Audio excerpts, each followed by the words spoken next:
If I die tomorrow, I hope you hear these words. I ain't here to flip no birds or sip no serve. Hope the future generations can get this urge. Stay woke, youngin', and avenge these nerds.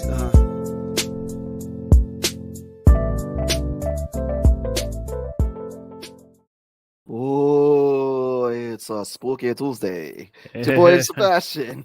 It's your boy Law. Your boy Tone from across the hall. And I am the ghoulish name destroyer. Haha.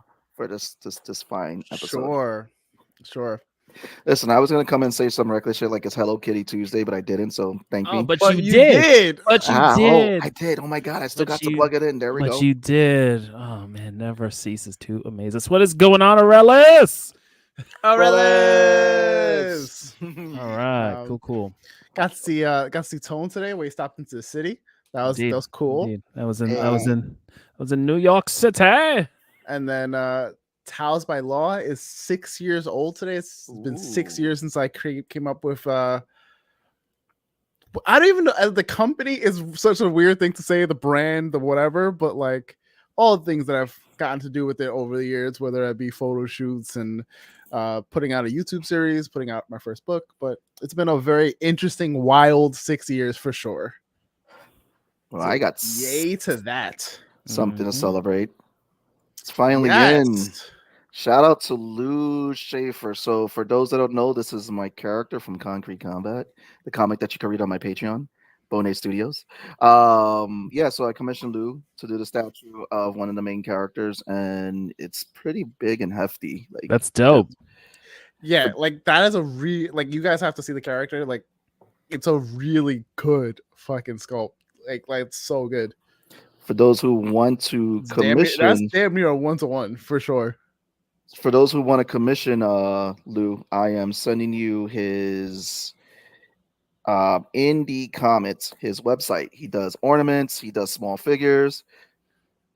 Yeah, it's true. It's true, Hugo. It's true. Yes, Hugo, it's all good. All right. So listen, I'm gonna be super transparent and super honest. In the nation and in the notion of being spooky. I didn't watch much because I hurt my back. I had my back. I had the scariest thing happen to us in a post 30-year life, and that's hurt your back. That was the scariest thing that happened to me. I couldn't get up. I was watching episodes of Community, and that's pretty much what we did. I did watch an episode of Goosebumps. I'm happy to talk about the scariness of owning a house and all the things that can go wrong. I'm happy to talk about all those things and to comment on said scary things. We can talk about our favorite, because I kind of want to talk about it. Our favorite Goosebumps books growing up as kids. Thus the show, but we'll get into it. I promise. I mean, yeah, this is pretty much open. Just being fully transparent, I didn't get to watch any Winnie the Pooh classroom scares, or the sloth killer thing. I didn't get to watch as many things as I wanted to. This week got away from me, but I did watch bits of everything. The Fall of House of Usher, which before I knew it was Edgar Allan Poe, I really was like, "Is it what did Usher do?" like I was so confused. So listen, story about that. I remember seeing the title for it in the trailer, and I was like, "What?" This is like Boo Tome. Listen, listen. I'll bring one that's closer to you. You know, there ain't nothing scarier than a poopy diaper popping out the back and shit gets everywhere. You know that life, Mike. You fucking know that life, and that shit's scary. I think that's the scariest most right there. Adulting. That's it. That's the scariest thing right now. Adulting. But when I heard about that show, the show was I think I saw like a trailer of the cases, and me and my sister and my dad, because of my dad, are really big Edgar Allan Poe like family. So Halloween, my dad would put on like The Voice. He'd throw on the old black and white Vincent Price like movies and stuff. So like I saw it and I immediately recognized it, and I was like, no way. Like, what are they gonna do with that? Like, are they gonna try to redo the old Vincent Price movie? Blah blah blah. Then Well, I mean, Exactly. before we go into the tangent of everything, because I feel like we're about to go into the tangent of all the horror stuff. Sure. We do have a guest. I mean, right now, first things first is that Vmac, we love you. Guys, give her a big shout out. She's doing her move. So again, she sends a lot of love to you guys. But we do have a guest. She's a creator for a book called Behind the Facade, as well as a book Facade? called Monster Among Us. Facade. I know. Facade. I already told you. Butcher of names. Facade. Facade. What the fuck? God. Facade. In an- Facade. You know what? I was saying it right in my head and it came out wrong. Yo, Hugo, Were you? Hugo, I need you to let Pong know we have a new word for the entry of Sebastian. That facade for the word facade. So, creator behind the book, Behind the Facade, and Monster Among Us, which is in the description. Yeah, Facade. Fuck it. For God's sakes. Oh man, that's a shirt right there, please. Jesus Christ. She's also one of the co-founders and co-runners of a convention in Staten Island, Geeks Out at Staten Island. Give it up for the returning one and only Cheyenne. Yo, it's been a minute. It's been a minute. Welcome back. I forgot that it's actually been like a while since you've been here. Yeah, the last time I was here was for The Mandalorian season 2, actually. You gotta keep coming back sooner. That was a long time ago. I mean, we get our weekly, monthly dose of Cheyenne in our D&D campaign. Yes. Our sassy wood elf, my sister. Oh man. Sister from another bottle. So, yo, if you know, you know. So which means there's no one because it's not on Spotify. Listen, this is just a joke inside for us. I'll worry about that later. All right. Inside jokes are really back in. No, their characters are huge drinkers. Okay, there we go. Drunk ass elves. So no, everybody is talking about today. We're gonna be talking about some horror stuff. It's gonna be a pretty open episode. You guys want to throw some stuff in the comments? Go right ahead. But first thing is first. Let's get some nerd news. And I think Tone, you would like this one. Is that Invincible creator? Oh, I didn't know which one you were going with. I'm just gonna go with the Invincible creator. Hints at a crossover with the popular superhero franchise of The Boys. I mean, we're kind of getting a crossover with the Mortal Kombat game. I mean, he did. Invincible has crossovers in. I think he's Image. Is it Image? I forget. Is he Image? He's Image, and he did. Yeah, so he did. There was lots of crossovers of Image characters and other characters. He had a Spider-Man crossover. Yeah. It wasn't like in the main storyline. It was more so like outside, but he's done crossovers before. So I think him being in the Boys universe would be fantastic. We had the Boys Diabolical, which was the animation anthology. So how broken Invincible would be. There was a death battle or some sort of fight where it was Omni-Man and fucking Homelander, and obviously Omni-Man dog walks fucking Homelander. Mark isn't that strong yet, and he would dog walk the shit out of fucking Homelander. It would be awful, but I'm so here for it. Listen, I just want ultimate dad energy Omni-Man because, that's it. He's like, and we're about to get it in Mortal Kombat 1. Homelander. Have you seen the fatality animations? I've seen some of them, but I'm trying to avoid spoilers because I do Fuck actually that. play it at some point. Fuck that. They have him fight against Liu Kang, and one of them is he literally takes Liu Kang and puts him in front of the train in Chicago. Oh, he does that. I did see one where they had a similar animation of look at what you made me do, or meme, the Mark meme. Yeah, they did do that one. I was like, yo, that's fucking I mean, great. you can't not do that one because that one is such so meme. iconic. He's beating the shit out of his son. Oh man. Another piece of news: Marvel is trashing Wonder Man, canceling MCU projects. These are just rumors coming out. So, what do you guys think about that? Shy, you will search it. So I actually have been avoiding a lot of Marvel news because honestly, for me, I've kind of been very nitpicky about what they've been doing in terms of the MCU as far as Marvel content. So I've been kind of taking a step back from it. Like DCU and Marvel has kind of turned me off for quite a bit, especially after, you know, we kind of dealt with being whipped by the first 3 phases of Marvel. DCU have, as far as my opinion with DCU, animation is far better than their actual their live action content. Like I would rather, if I had to sit there and pick between watching the live actions and the animated, I would probably do a marathon and backwards with the DC animation, especially with like the Young Justice, the Justice League Darks, Apocalypse Wars, Flashpoint Paradox, Under the Red Hood, which is pretty good. I don't know. I would love to know more, but a part of me is kind of like, Well, jump in. Go ahead. Go ahead.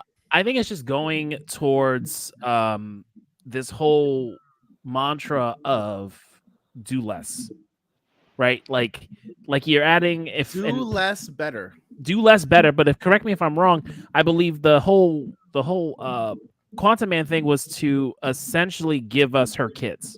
Right, that would be the best way to do it because that's who the father of her children are, right, in the comics. So I think they're trying to, I guess maybe the realization of bringing him in and then you can bring the kids in versus just having Wanda be broken and fucked up and going through the multiverse and also not knowing when the hell Wanda's going to show up again because we know Elizabeth Olsen's also said like she doesn't know when it's going to happen. We don't know when it's going to happen. We know what phase 5 is going to be. Phase 6 is still, there's like a couple slots open. A reverse like House of M?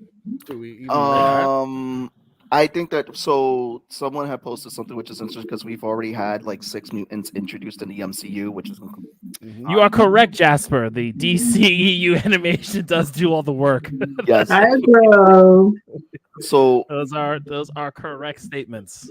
So what's happening is that I think after realizing with Daredevil, after they fired the head writers and everything, they're taking full advantage of trying to do the reset and seeing what went wrong because they didn't expect everything. And I think what they were doing is that the big problem, what they were going with was that too much was being released. And from rumors is that Disney was pushing more for Star Wars than Marvel to release. Now, all these superheroes that are under Marvel umbrella, we don't need a show for everybody. We don't need a movie for everybody. They could sneak them in as cameos and build them there. That's how they built Hawkeye. That's how they built Black Widow. 100% right. Like, honestly, we don't need a show for everyone is 100,000% a mood because if they do a show for every single character, we will fucking be exhausted even more than we are, and we're not going to get the same quality that we are like when we just get little bits and little nuggets, whatever the case is.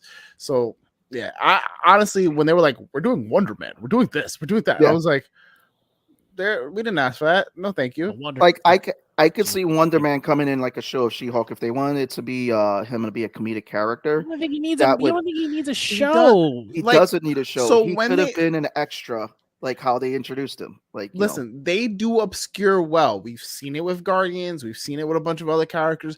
It's not that they can't do it, but there's a difference of can you do it or should you do it? What's the fucking Jeff Goldblum line? You didn't stop to think if I could do it, but if I should do it.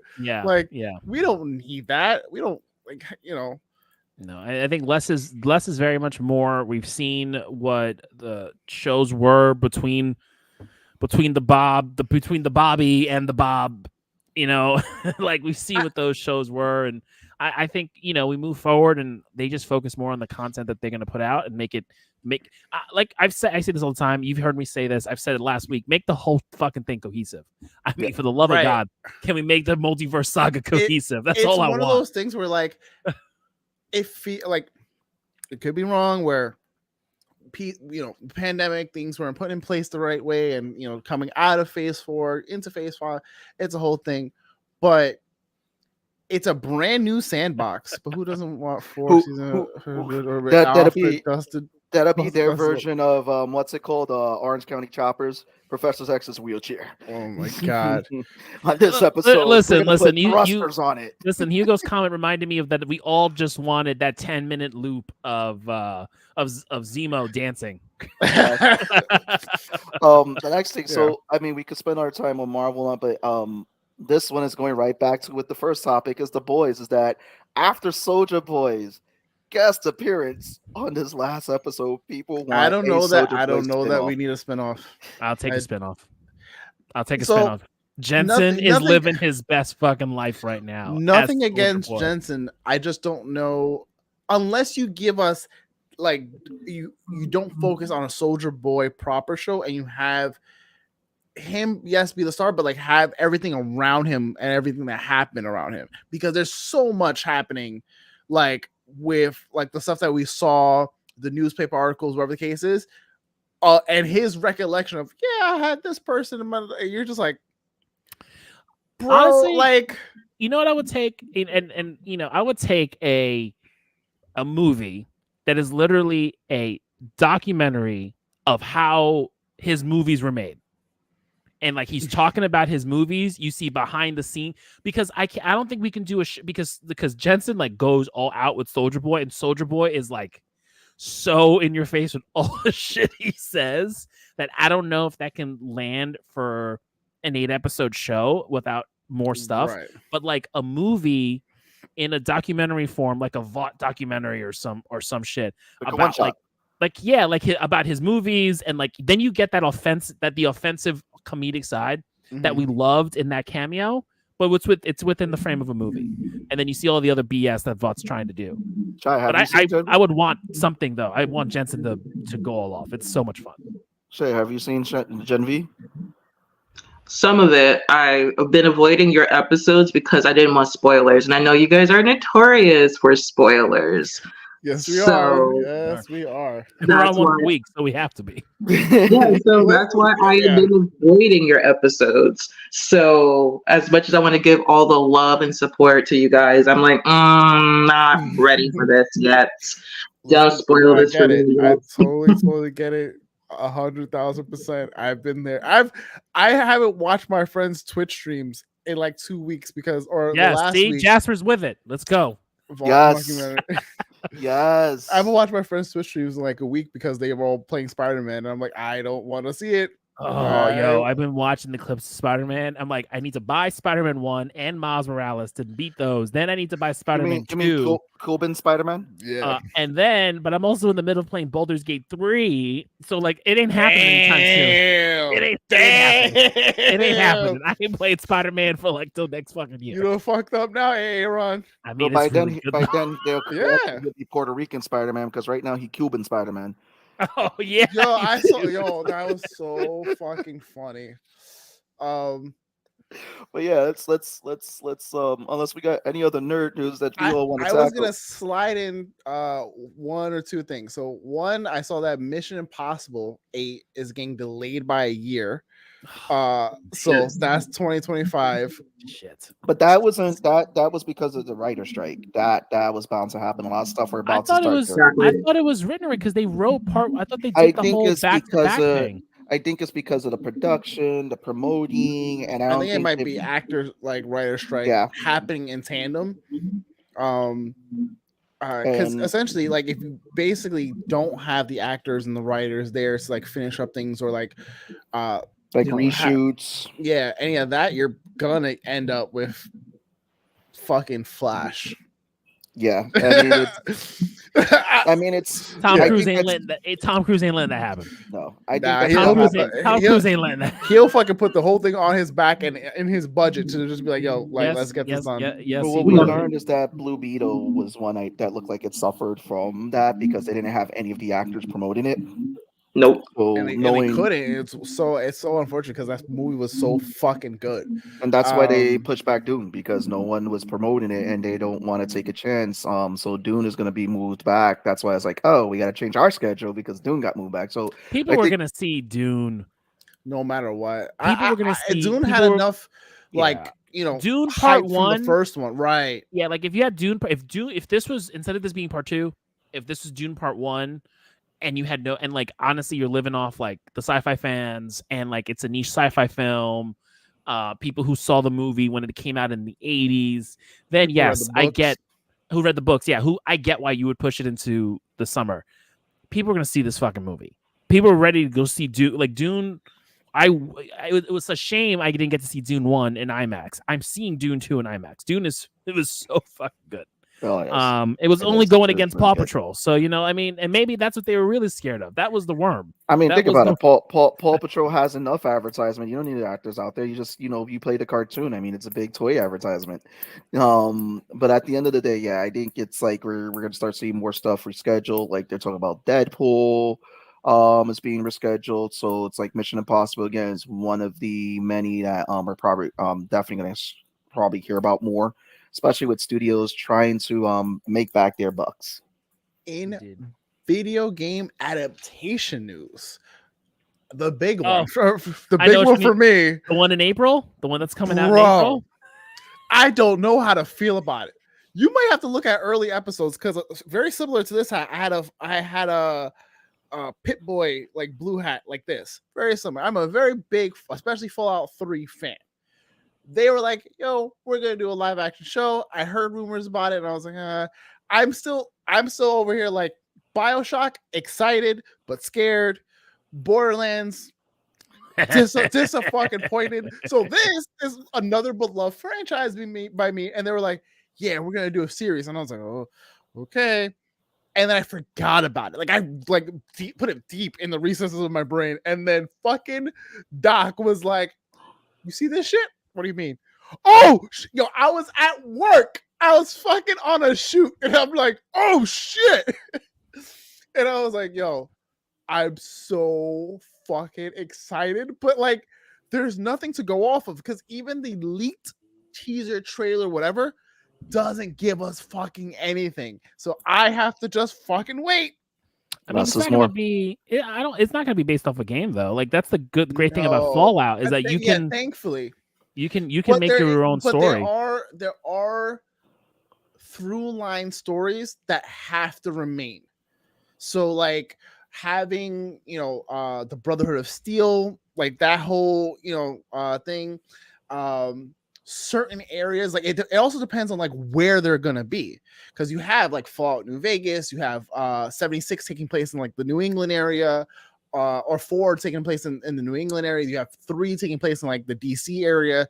So it's like, what are you gonna do? Fucking Florida? Like it's already Fallout. It's already Fallout down there. It's already Fallout there, So I'm very curious to see like time frame what they do with it, because also the game takes place kind of in the now, like they're very ambiguous with like dates sometimes, but it's also like the thing happened, you've been in a vault for 50 years or 60 70 years, and then people are starting to let out, or people were already out and just whatever. So I want to know, like, because for me, and I know like my sister, the music of that game makes that game for me, because you're playing in like a old-timey happy-go-lucky, and there's a giant Deathclaw running after you, and it's fucking scary and amazing as shit. Speaking of scary, we'll let our guest lead off with this one. Perfect segue. Yeah, we could run off in tangents. So Shai, lead us off with very favorite scary movies. Why? Because I know we're in spooky season. We're talking horror, people. It's an open topic.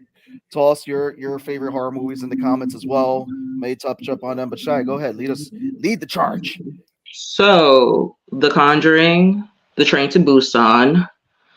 I love the classic horror movies, so like Nightmare on Elm Street, Friday the 13th. I kind of like the classics. I've been delving more into Asian horror because they're built different. I kind of like to see the nuances and the differences, also the folklore that kind of goes along with their horror. So I've been watching Sweet Home, which is a Korean horror drama, which has me. It's on Netflix. Yes, it's on Netflix. Okay, I did see a thing for it. Okay. The first episode had me fucked up. Normally, I'm like, and the thing is the way how the monsters are contorting, because here's the thing with horror movies. You can be cerebral.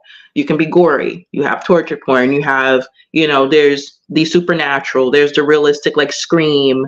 There's so many different things that you can do with horror movies. The sci-fi horror and all that other stuff. Yeah. you supernatural, you have sci-fi, you have World War Z, and kind of what you were talking about as far as Fallout. World War Z was not supposed to be the Brad Pitt football track star Usain Bolt type of running. So I read the book before the movie came out, long before. And so basically what ends up happening is it's classic zombies. They're dragging. There's rules to the actual book, and they're based all over the globe. So you have one story that's in Japan, one story from a soldier from New York. There was one in China. They're all over the place. So there's really no main character. There's different characters. And the cool part about the book, which is why I felt like the movie did a disservice, was they made a main character.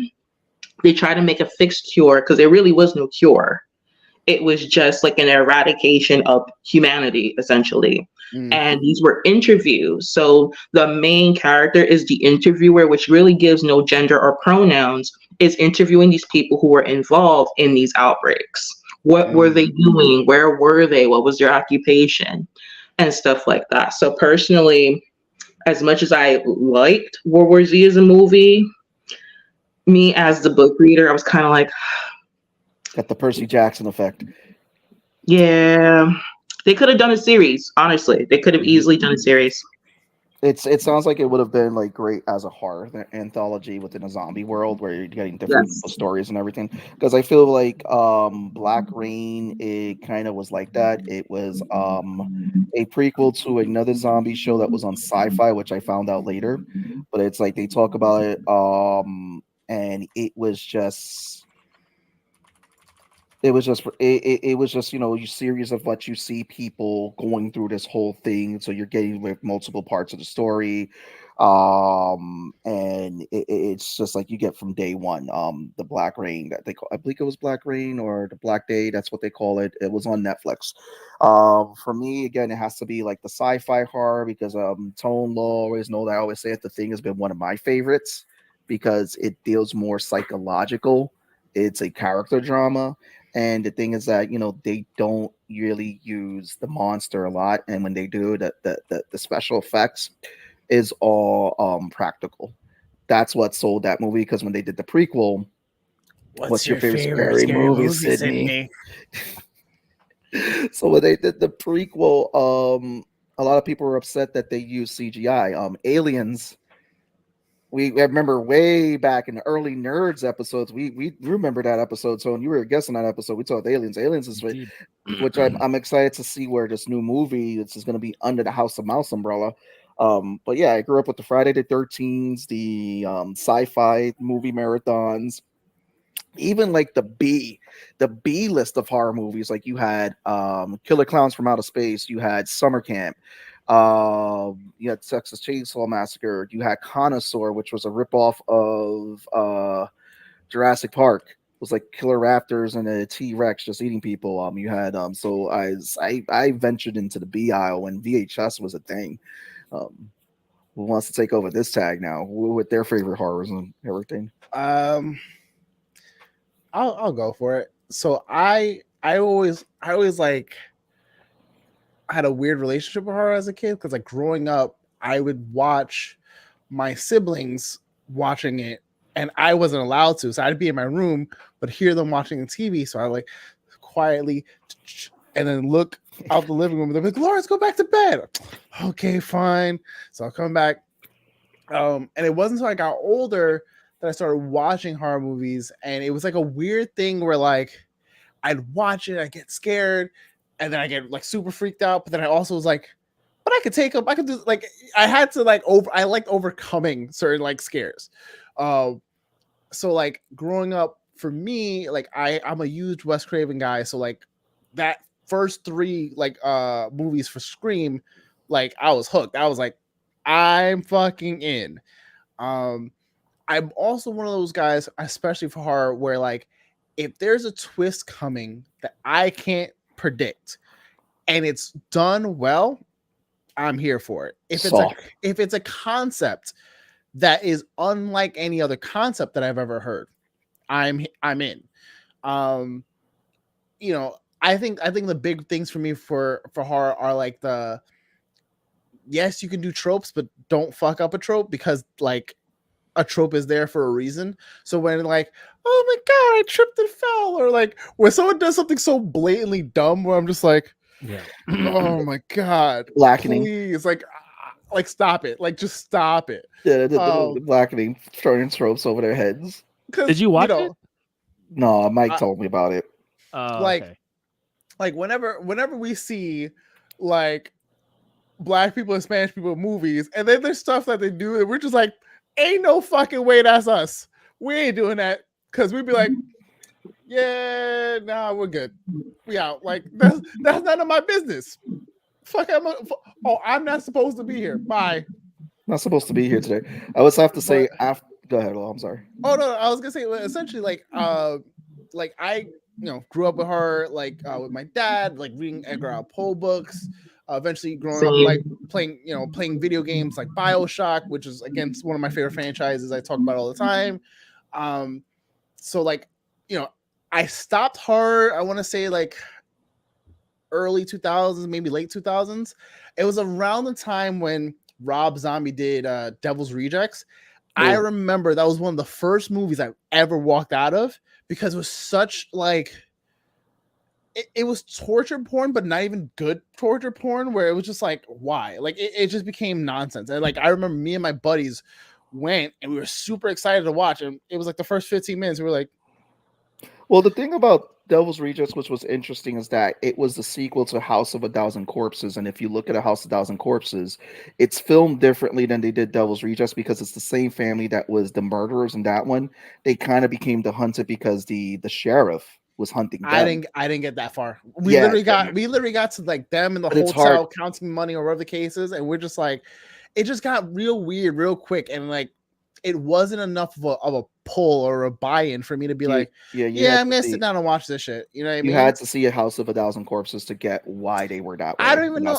I honestly don't know if even that, because like, like we've watched stuff like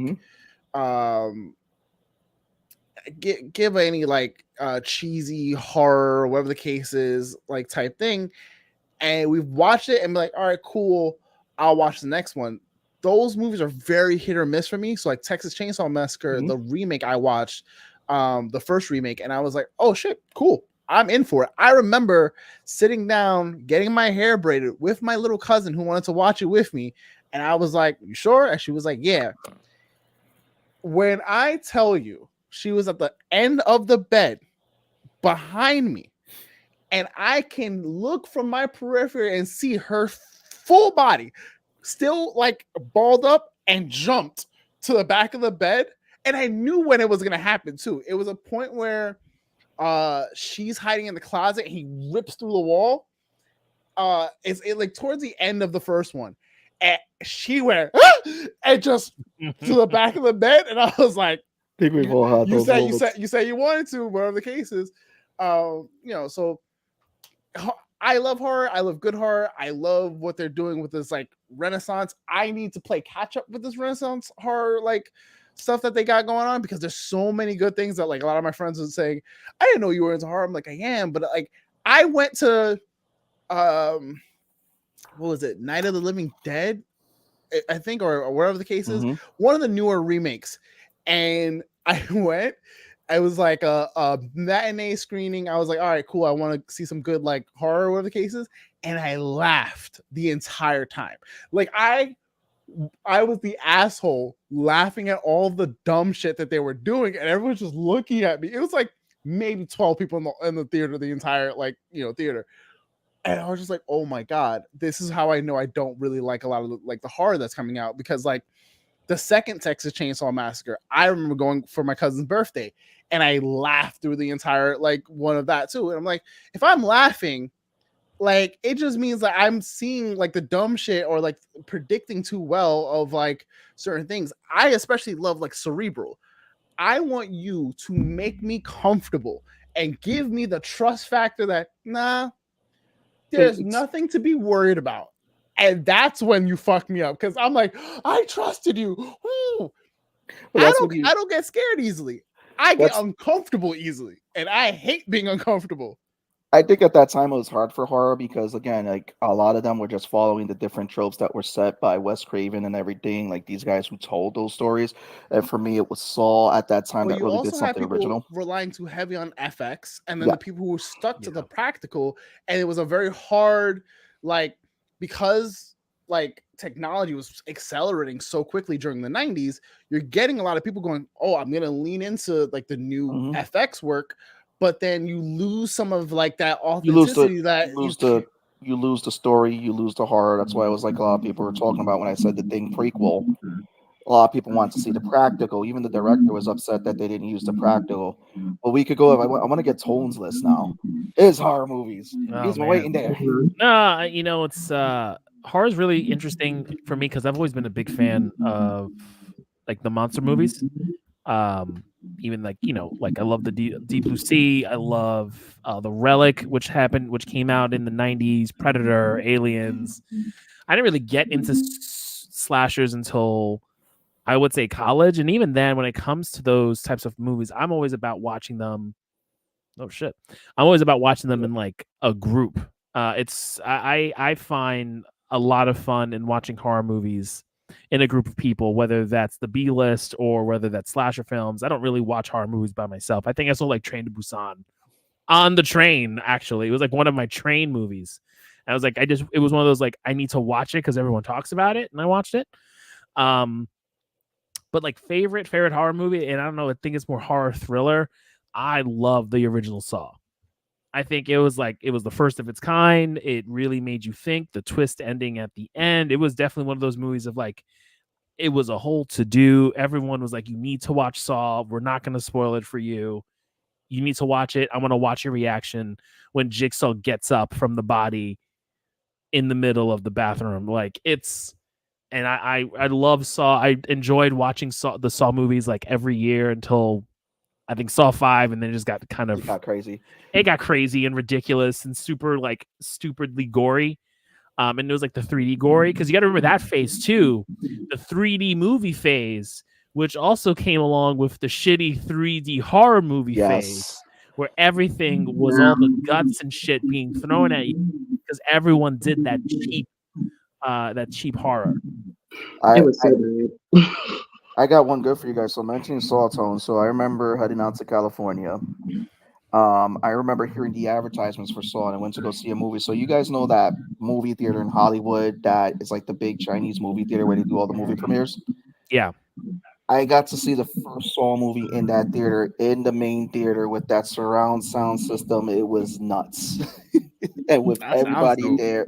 Yeah, so that was my experience seeing Saw. That was my experience seeing that whole reveal and then hearing everybody in the movie theater go, oh! It was probably one of the biggest movie theaters I have been to.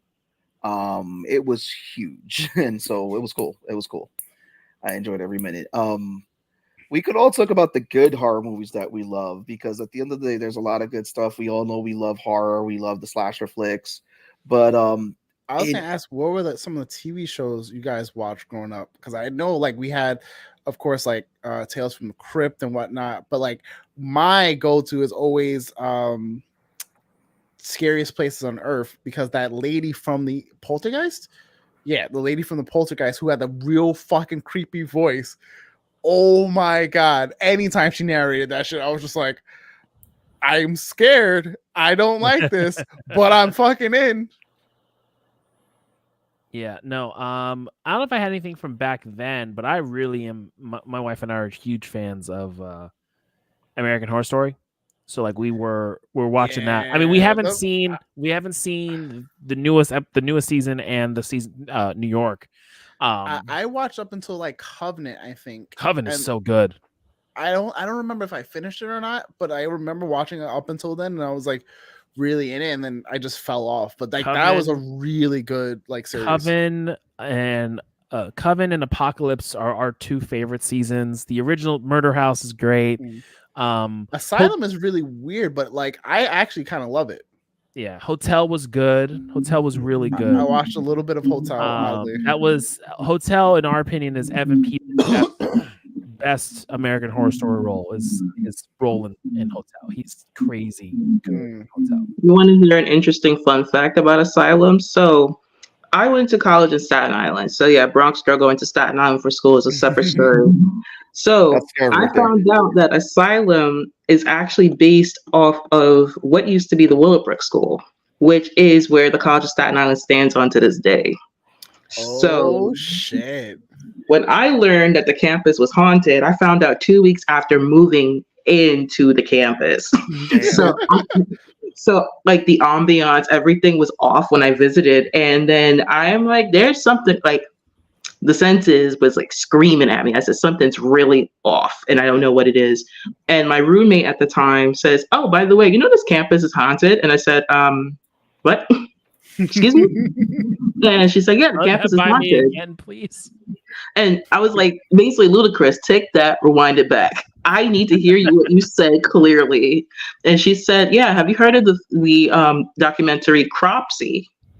And I said, no. She said, oh, it used to be an insane asylum for like children and like pregnant people. Like it was an insane asylum. And I'm like,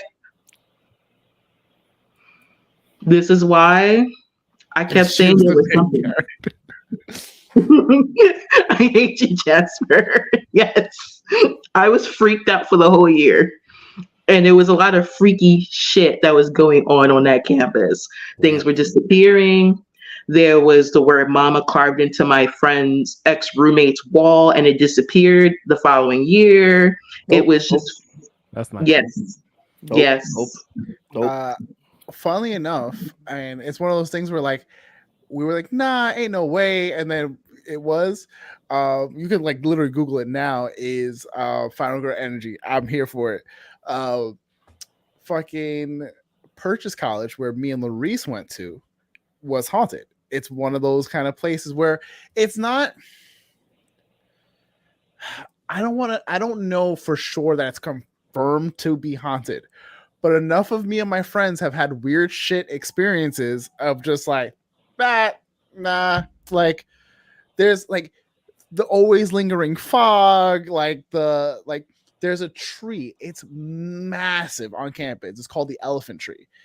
And like people have said like they've seen hanging people from that tree. Like it's bonkers. Like it is a very bonkers. So like if you pull up New York haunted houses, it says several parts of SUNY Purchase are rumored to be haunted. The Elephant Tree is said to be swayed back and forth even when there is no wind, allegedly because someone was once hanged from the branches.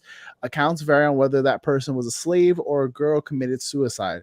There's also a house located across from the campus, Starbucks, said to be haunted by the ghost of an old man who hanged himself in either the basement or attic.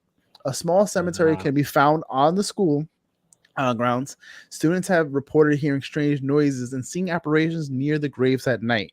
The water tower is said to be haunted by the spirit of a young boy who drowned long ago. Ooh, that's spooky. Yeah.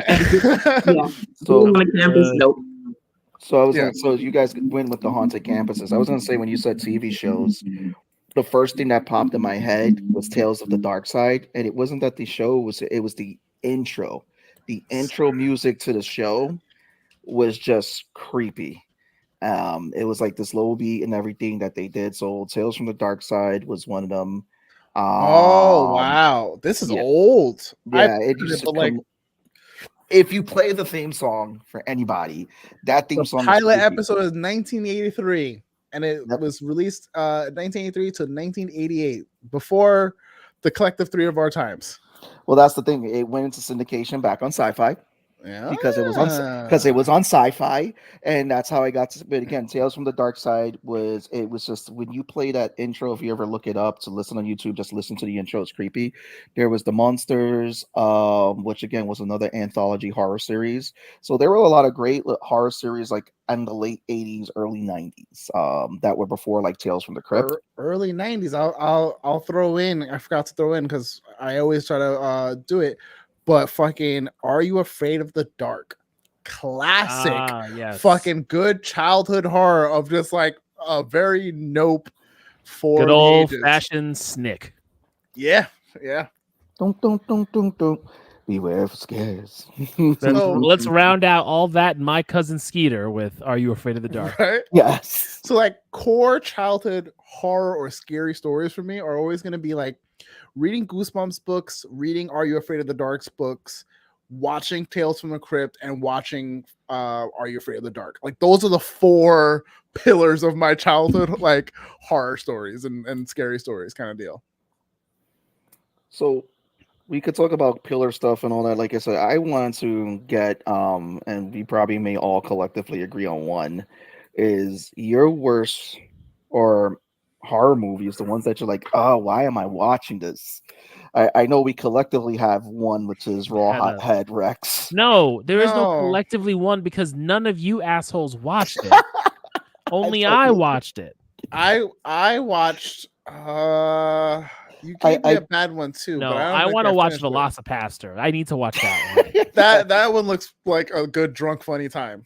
Yeah, but again, in a group. Like, yes. I know, like, if me and Sebastian are still in New York and we were doing this, we'd be like, okay, we're all gonna come over one day, and we're just gonna watch, you know, either really terrible, shitty B movies or slasher movies. Because Jackie's like, I'm not watching that shit. Yeah, I'm gonna get shy. And don't get me wrong, I love a good shitty B movie. I used to make it a point to fucking have my Mondays be like, I'm gonna put on some random B or sometimes C-list movie and just watch that just to like shake it up, get you know, shake. I still think we can do it. We just gotta do it virtually. Yeah, we just gotta take a day. We just gotta take a day, and we all sit down, or all sit down, and one of us streams it, because you know that's what we have to do, or do what we did on the Amazon where we all we do the group watch, because now the watch party, everything has watch party now, so you can all watch it at the same time, and we literally just and we all just watch it that way. Because I think I do want to do it because I haven't seen one at all this season, and I do want to do that though. I want to get Shy's pick because this is interesting because she's been hitting up with that ghost story on the campus. But what was the worst horror movie or show that you saw? That's a really good question. That's actually a really good question. I actually watched this drunk. I actually watched Sharknado drunk. I said it's horrifying tornadoes with sharks in it, but I just couldn't understand why there were so many movies per se. I just never understood it. Like, I was just like, okay, like the concept is crazy. Tornadoes with sharks in it. Like, shit, I would be horrified knowing that 1, I can't swim, 2, I'm being yeeted all over the place, and then being killed by a shark. I just think it's just overkill. But the fact that they have legitimate marathons, I'm like, what in the fuck? Or when Naja says, what the fudge McNuggets is this? Like, I just don't understand it. Like, and even, like, I enjoy a good Saw movie. But after 5, I was like, what in the hell is going on? I don't know what's going on. Like, I love myself some unpredictable movies, but then I started getting bored. And I'm like, nah, I'm just like, it's just blood. It's just torture porn. Is there anything else before I take a nap? First Hostel, love the first Hostel. Oh, the first Hostel. You could not tell me anything wrong with that movie. The second one, man. I was just like, the first Hostel. I see. Yo, when she got her Achilles tendon cut, man. Bro, it's like I haven't seen Hostel since high school, and then like that one just sticks with me because like you don't see her Achilles tendon get cut. Homegirl gets up from the chair and you see it, and she fucking fall. Yeah, but that was Shy. Very much like you, where like the first one, cool. Saw the second one. I remember watching it with my homegirl, and I was just like. Oh, did y'all see The Descent? I think so. Is that the one where they like where they get trapped in a cave? No, that's the one where they go into a cave. Yeah, it's the all female group that goes climbing in the cave. Funny story. The Descent is my first legal R-rated movie as an 18-year-old. It's not. I don't even remember my first legal one. I just remember. It's not even. But you know what? You know what's even funnier to the story? It's not just my first legally rated R 18-year-old film. It was also Jackie's. Oh no! And I told her, let's watch this movie. And You're terrible. I didn't know what I was getting myself into. And she watched it. She was like, I fucking hate you. I hate this movie. I hate that my first rated R movie is this garbage that we went to go see of these stupid people going into a cave and then dying from these subhuman evolved blind motherfuckers. Like, That was still better than Blair Witch 2. I went and saw that movie 3 times in theaters on three. Why would you? Why would you? I got a story. There's a story for it. Did you pay all 3 times, or was it 3 different dates? Like, what was happening? It was 3 different dates. I paid for all Wait. I must have like had my brain shut off when you said I watched Blair Witch 2. You watched that bitch 3 times in the theaters. Bro, ain't no way. Wow. Ain't no way. Wasn't my fault. Every time I was like, yeah, I had a date this week. I was like, okay, let's go see the Blair Witch 2. I was like, this is boring. Second date. Oh, let's go see the Blair Witch 2. Person. I was like, okay. Because I was taking, it was a friend of mine I was taking, and she was like, yeah, I want to see it. I was like, wasn't cool. that bad. It was a dumb, for me, Blair Witch 1 was a dumbass ending. And then it was bad. It was Blair Witch was a bad one. What was another bad one? Damn, there were just so many bad horror movies I seen. I just had a few off the top of my head. So Blair Witch 2 was horrible. Blair Witch 1, I laughed. That movie when they're in the house that there was like the found footage with the ghost, with the couple. Oh, Paranormal Activity. Oh, Paranormal Activity. I laughed at that. I thought it was funny. I didn't get why it was so scary. The one thing I remember the most is when the dude gets his neck snapped and his body goes limp like a video game character. It was like, yeah, I remember that scene. I laughed so hard in the movie theater when I watched it that I have different tiers of my laughter. I have I'm trying to repress it. Right. Then I have the obnoxious hyena laughter, and then I belted. I think it was one of those how in Pac-Man with the mouth open the way it is. I'm certain my mouth opened that way, and I just burst out into obnoxious laughter. Living Dead, why everyone looked at me crazy in the theater because I'm laughing and people are fucking on the screen dying, and I'm like, fam, I get it.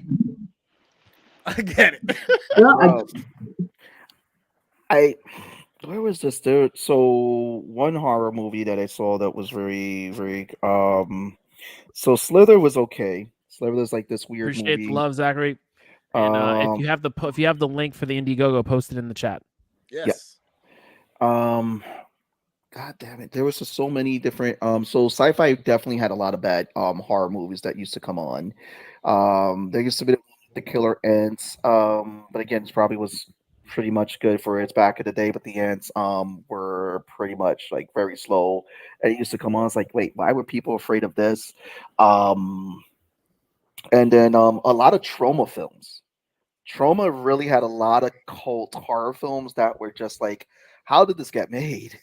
Like, really, how? It is a surreal feeling to say that I worked with them. It's like I can credit that because I knew of them in my periphery before I worked on set with them, and then really seeing how Lloyd and the crew is. It's such a everyone's it's all love, everyone's mad cool, but it's such a niche, strange, bizarre, nebulous of just things that you're just like, what the fuck is happening right now? It's I'm honestly with Toxic Avenger with Peter Dinklage, I'm morbidly curious. I'm just I can't look away because I kind of want to know what this is because I never watched the original. But so what's interesting, he is not the one in the prosthetic makeup, but he filmed all of those scenes without the makeup, and the person that they put in the makeup is another little person, and she was following his movements, so it worked seamlessly. So I don't think we can use the term "little person." Is that not the right term? I thought the one we couldn't use is dwarf. I don't know. I just didn't think little person was the one to use. I don't know. Well, it doesn't. I I mean, don't know. not trying to offend anybody, but no, it's like he wasn't, and I thought that Let's that look was it up. pretty Let's educate interesting. ourselves. Yes. Tell him to the Google. While we do that, I will say one of the most shocking, like I couldn't look away, but I really wanted to movies. We have Saw is up there. We have Texas Chainsaw for a little bit of it, but I don't know if anyone's watched I Spit on Your Grave. I have a trauma story for that one. I have Go a trauma ahead, story. because I watched that alone by myself, and I was like, "Why the fuck am I watching this movie right now?" Oh God, The Chronicles of Dorming in the College of Staten Island. My ex, because there was 4 of us. One of them was not into supernatural horror, but she liked realistic horror. I watched I Spit on Your Grave too. I was horrified. Not in a, oh my God, this is scary. It's holy shit, I could get trapped and this could be me. What the fuck? I was so traumatized. And she was asking, oh, have you seen this movie? Oh, have you seen that movie? I was sitting there so mortified that I was grateful that my fucked up schedule from my freshman year was as bad as it was because I had class afterwards and I was able to get away from her. And by the time I got back, the lights were out and no one was there. And I said, praise be the glory. But, my ex-roommate, and I would tell you guys this off the show, I was certain was going to be a serial killer. And oh my God. And no one believed me for the majority of the year. They thought I was being judgmental. And I'm just like, no. Then I saw that bitch on Dateline. Like, this bitch is crazy. This campus is like 204 to 240 acres. This is a really large space. She was going on walks at 3:30 in the morning, in the middle of the night. Nope. And you think this is this is just one of those things where this is why I had a legitimate. That's good. I am certain that if she were to walk into a church, she might burn. And I jokingly say I will burn if I go to a church, but she will burn. And I'm just like, oh my God. No, I got wild. I can make a mini series over the shit that I went through on that campus for living there for the year. And it would be like, what the hell happened? Make that a movie. There you go. Yeah. Anthology series. Write a book about it. There. See, I will. And a lot of people did not believe me until they met her, and they were like, it all makes sense. It makes sense. I believe you. And I'm like, the damage has been done. You already gaslit me into thinking I'm a horrible person. And now, bam, you see her and it's like, oh, I'm sorry. Thoughts and prayers. That's what I got. Thoughts and prayers. I'm sorry you live with her.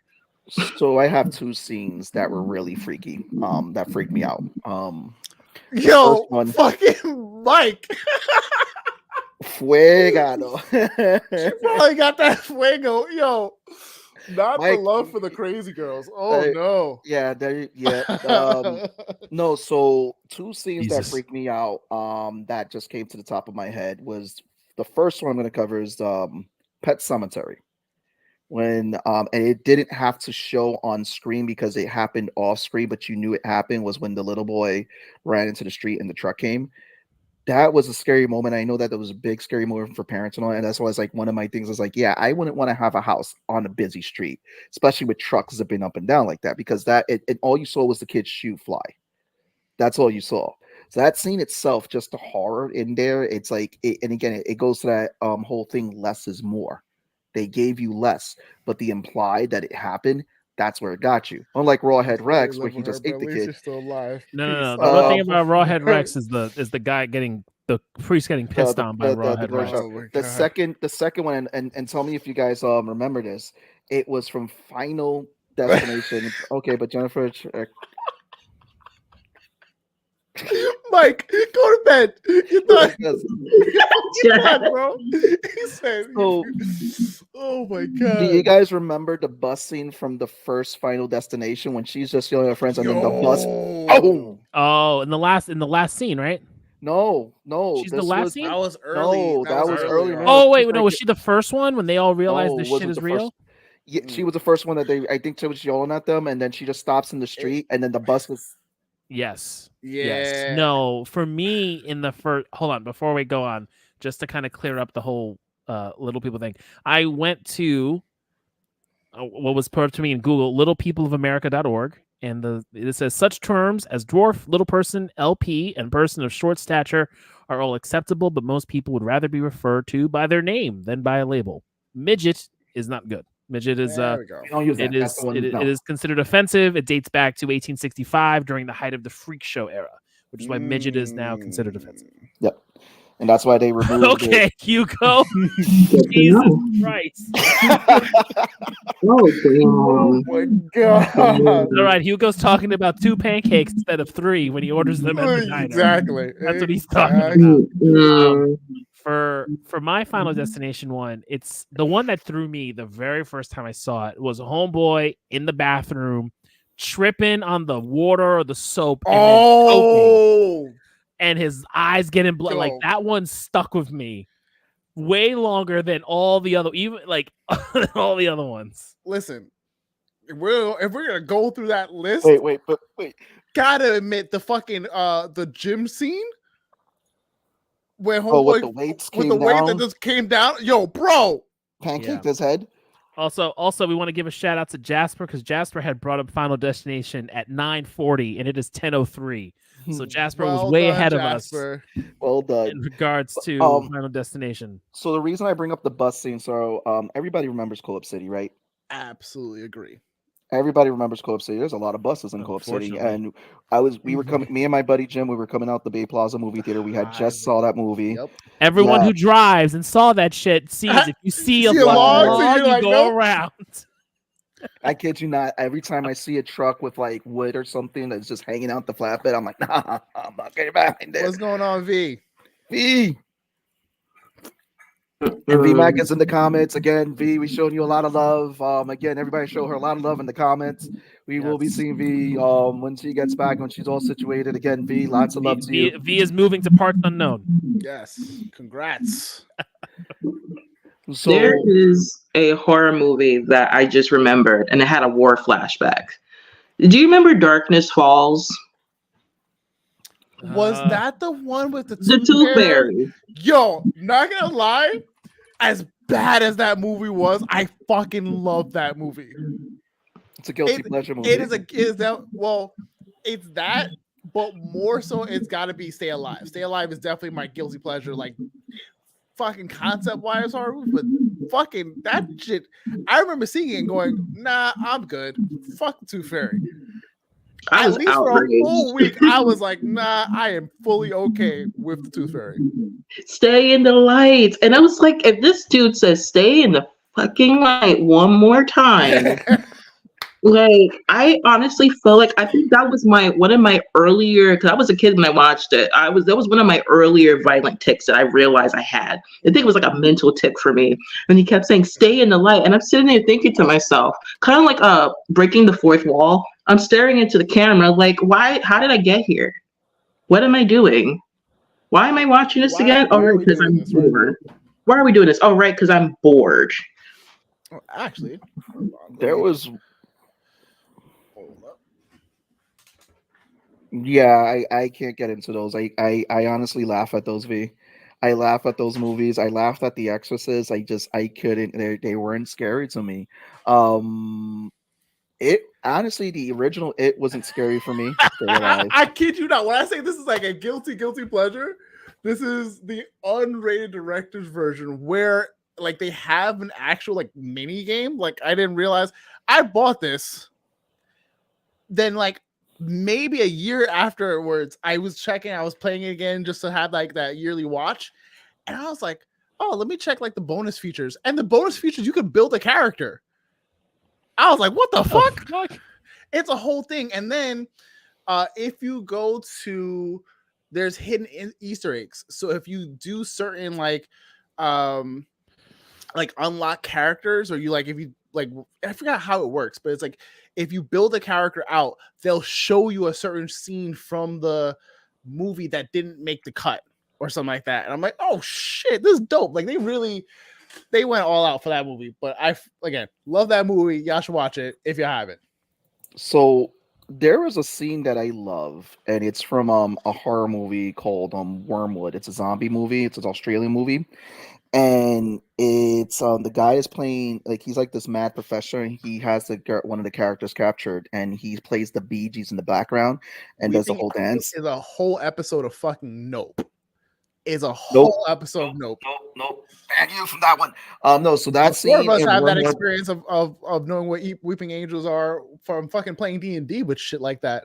I think we were getting the Jeepers and Creepers. It's a fun movie. It's just fun. That's when what's his face. I wasn't a huge fan of Jeepers Creepers, believe it or not. I mean, it's one of those like movies. Like the second movie was just the bus that he was just like, okay, he's a clown. They're trying to make Freddy again. But no, Wormwood had me with the dance. It's like it's just a fun zombie movie in the outback. Interesting concept that became a cult thing. If you knew about it, they made a movie about a killer tire. Yeah. I'm assuming you've seen this. No. I just I don't. That was my first. I was like, yeah, tell us the plot.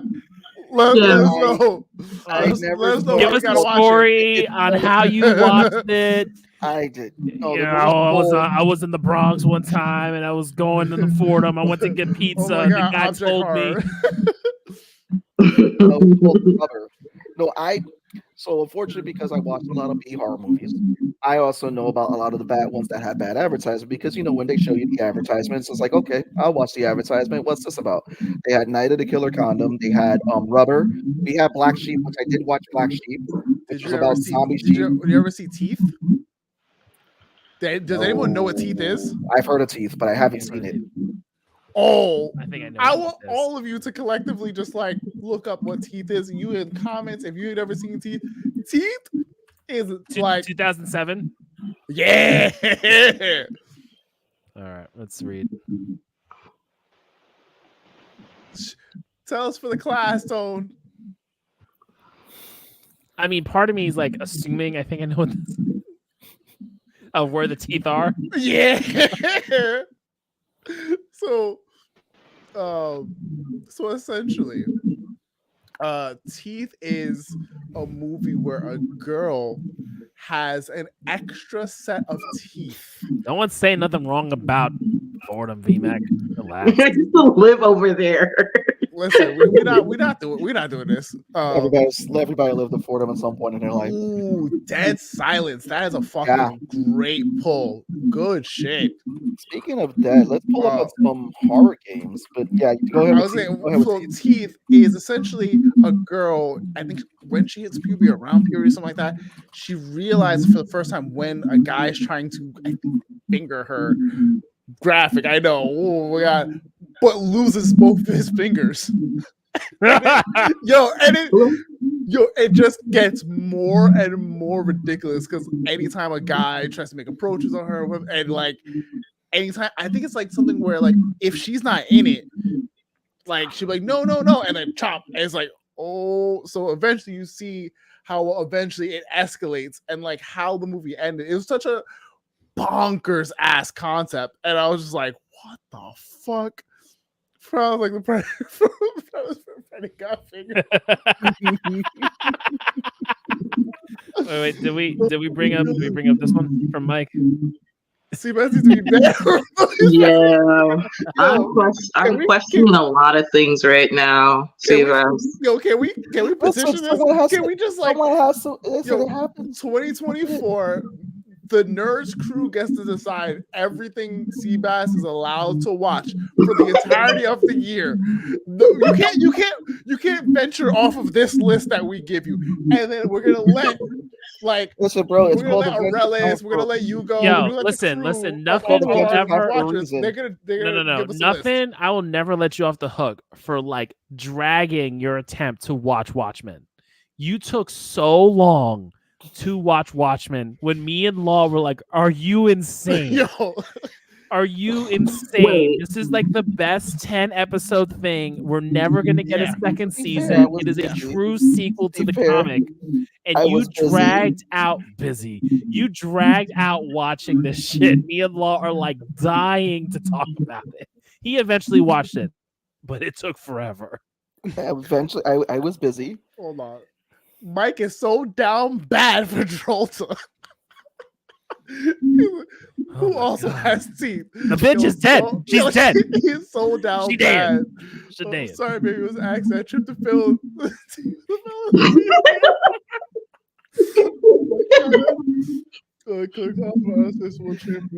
I mean, Yes, It was for me. yeah, like everyone has a different experience of like it's this, but like I can imagine She where dead. She is dead. Leave Down- it alone. It doesn't matter. He's down Dead. bad. She done died. Okay, Alucard came in, Listen. executed her. All right. People being brought back from the brink of death before, or No, you know, we're not from the doing other that. No, side. there really isn't that in these vampire things because vampires fucking disintegrate. Listen, in Mike's world, they had she their coming chance. back. In They Mike's had- world, he's they like, I their want my boo. chance. They had their chance when they came back as creatures of the night, and then they died again. It's like the fucking elves in Lord of the Rings. You live forever until you get got, And then you got. and that's it. They ain't coming back. Oh man. All right. Oh man. So let's jump into some horror games. Like, what games keep you up at night?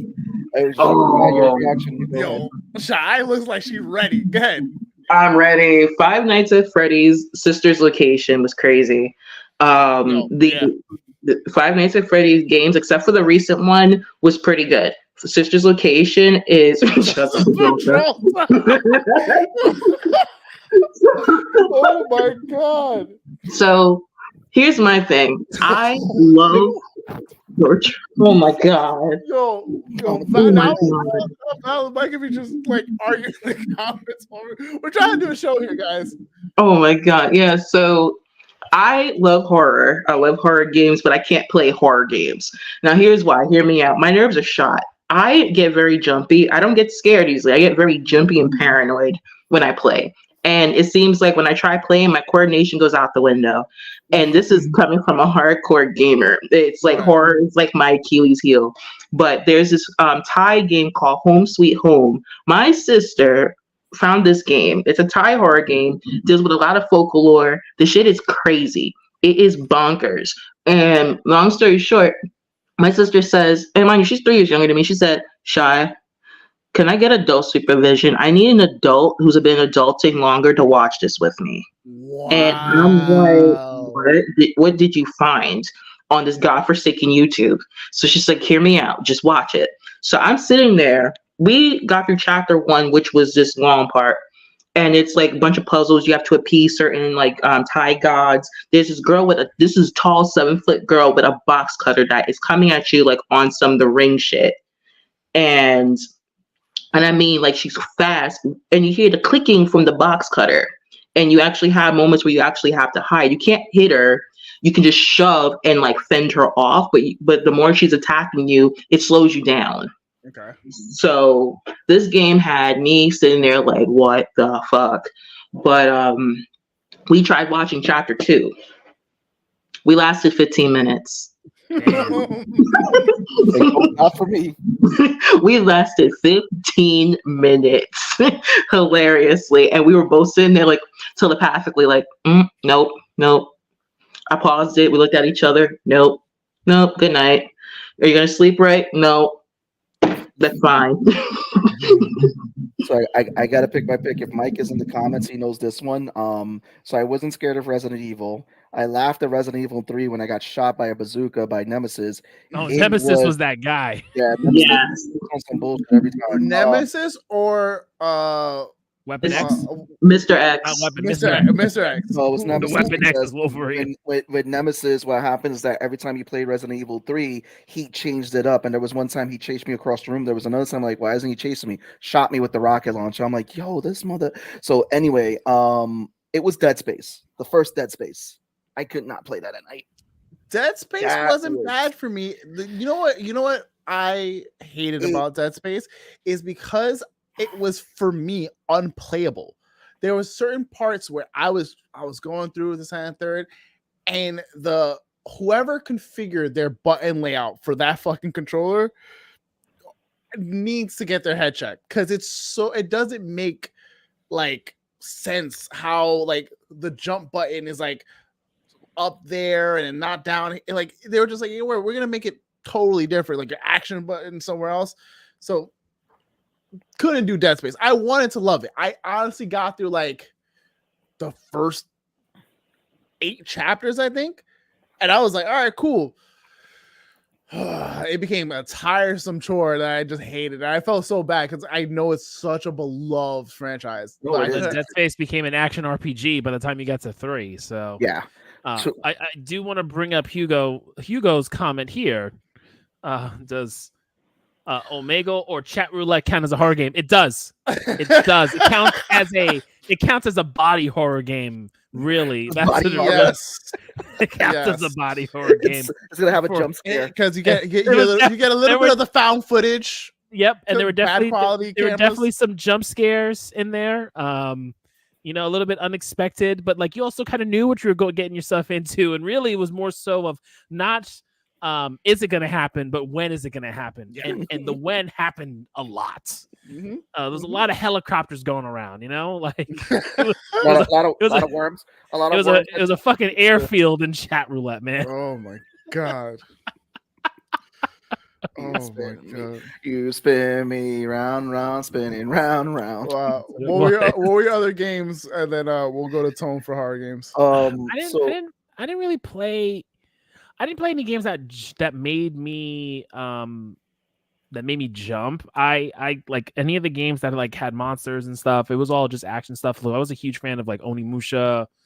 I love the Onimusha games. But like I never got that scared jump from a video game. I know the original Resident Evil 1, I think we talked about this last year, had like those iconic jump scares with the dogs and with the hunters who would come around the corner and chop your head off and whatnot. But I think the scariness from Resident Evil also goes back to your problem with Dead Space, which was shitty controls. Just Resident Evil had terrible controls for a PlayStation 1 game with the moving around in your one spot with one controller moving, but it added to that hokiness of it and that scariness of it. But I didn't really have any specific games that got me. I have one. Resident Evil 7 Village. There is a scene with Donna Benevito where everything is literally an illusion. Now, Ethan he's seeing a vision of a monster-sized baby of his infant daughter, a monster-sized version with the umbilical cord still attached, bloodied and dragging around, going after you. And what I mean, I was sitting there. Is not okay. It was so. I sat there. I think when I realized what it was, because you hear the cooing and the screaming of a baby. I'm like, wait a minute. I said, wait, no. So it was like I went through all of the. I think I went through all the phases of loss. But I went straight to acceptance. I was just like, if this is how I go, this is how I go. Yeah, I was like, I went through the quick bargaining of denial and bargaining, but then it was like I alternated between denial and bargaining and skipped to acceptance. And I was just like, okay. Valid. I watched Markiplier play through it, and I saw that, and I just remember going like, nah, I'm okay. And I forgot which one of my friends was like, oh yeah, I'm playing it. Like I'm like, cool. I love when I know something before my friend does, because I'm like, just let me know when you get there. And they're like, what do you mean? I'm like, you'll know. Don't worry about it. Just let me know when you get here. And they're like, okay, I fucking got there. But yeah, it was crazy, right? Fucking big ass baby. You're underneath the bed and you just see like a fetus, essentially, like that's the size. Did you see the scenes where it captures you? It swallows you whole. Oh yeah, it's not. It was sickening. And I was also watching Markiplier when he played that game, and when I saw great horror games, him and Jack. Oh, they're great. They're both great. Cub Scouts was the one that actually played Home Sweet Home, and he spent the majority of the time screaming. And then there was a moment where you could tell he was so over it, where like it was no more screaming. It was just like he was staring into the void as he was playing the game. So every time when a jump scare happened, he was like, okay. And it was just back to playing. Like he went from literal regression, scream, and you just see the like that decline. We love that for us. Speaking of streams, we gotta see Steady Hand streams. What horror games is he playing this year? Hates horror. Like he is a fucking huge. So I'm 90% sure. Normally he does like something for Halloween, or he'll do like stuff for spooky season. But I don't think he's been streaming as much lately. At least not horror. But I know like last year he did like Alien Isolation, and he's when I say he's not a fan of horror, he hates it. So. Like if you go back, watch some of his clips of it, or whatever the case is, it's a great time. But shout out to Jasper. Jasper pulling fucking gems over here. Silent Hill, always a beloved franchise by many. Shudder, I don't think I know. But Fatal Frame is one that I watched my older brother play, and it was a very it was one of those games where I watched him play, and then I was just like, nah, I'm okay. I'm all good with that. But for me, I know which games. Like I have a game that gave me my best jump scare, which is a game called Singularity. Okay, I think I remember you playing that one. I was playing this like. No, I played this before I met you guys, but I remember telling you guys about it. But it's a game essentially where I remember it's like cool weapon systems. It's like kind of zombie-ish horror. You can go back and forth like through skips of time kind of deal, if I'm not mistaken. But I remember there's a point in the game where you're going through a like you have to jump down into like this huge sewer system. And then there's like a tunnel in front of you. You're like, all right, cool. So you go, and that's the only way you have to go. And it gives you a sense of like, okay, I escaped the bullshit that was up there. I'm safe. I love these kind of scares. I am fucking safe. When I tell you I'm swimming through this like sewage water and turn and the biggest jump, right? So I wait for my roommate to get home, and I'm like, hey, I'm gonna need you to play this 5 minutes of this game right here. And he was like, I was like, just trust me. Go ahead. And he was like, all right, same jump. I was like, cool. Just so I know I'm not fucking bugging. Cause it's such a like well placed. It's cheap. It's so fucking cheap, but it's so fucking good. I love it. A game that made me say absolutely no. Like I stopped playing was let me get the actual name for it. Condemned Criminal Origin. It's Condemned was fun. Fuck Condemned. That was fun. Fuck Condemned. Oh, I don't think I know that one.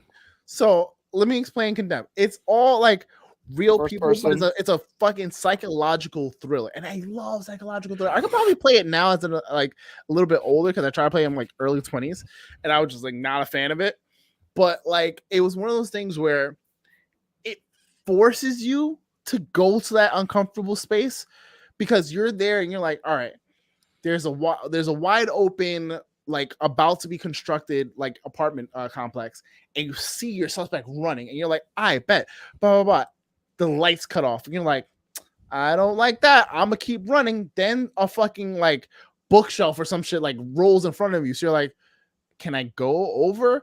And then you're like trying to go over, and then fucking from the glass on the right side is a handprint and a fucking cackle of laughter. You're like, I'm okay.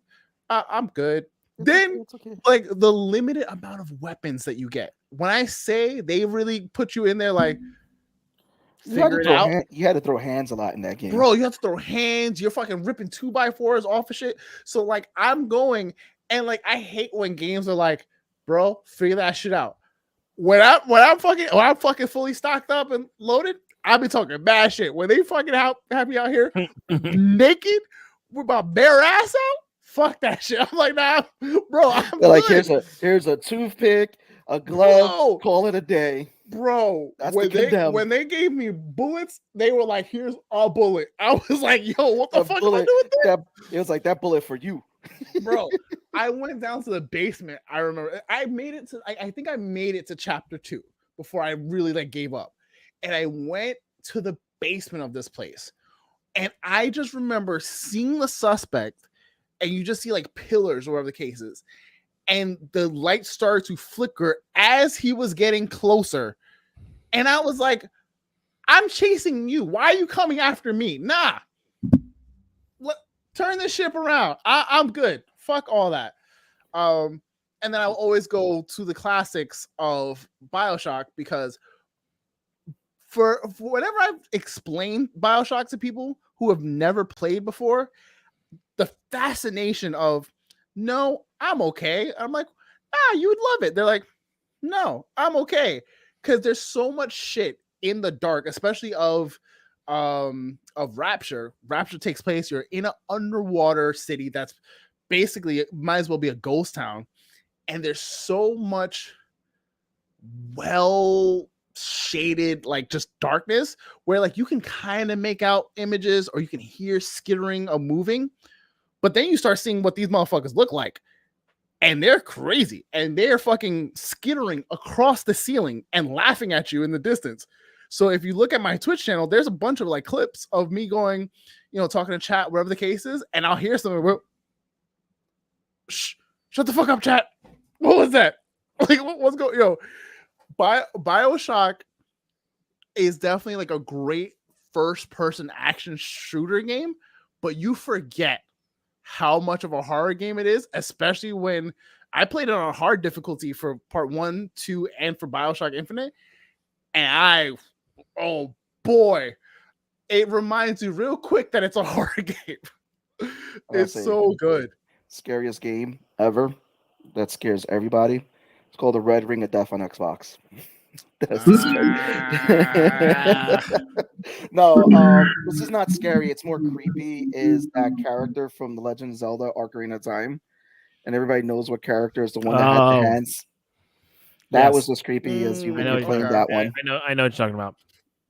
That was a creepy character. But no, I mean, that was games. I mean, games are games. I mean, I didn't find a lot of games scary. Like, I played Clive Barker. Like, he had a game on out there. When you brought up The Forsaken, I've completely forgot about that game because it wasn't scary. I just remember throwing hands most of the time in the game.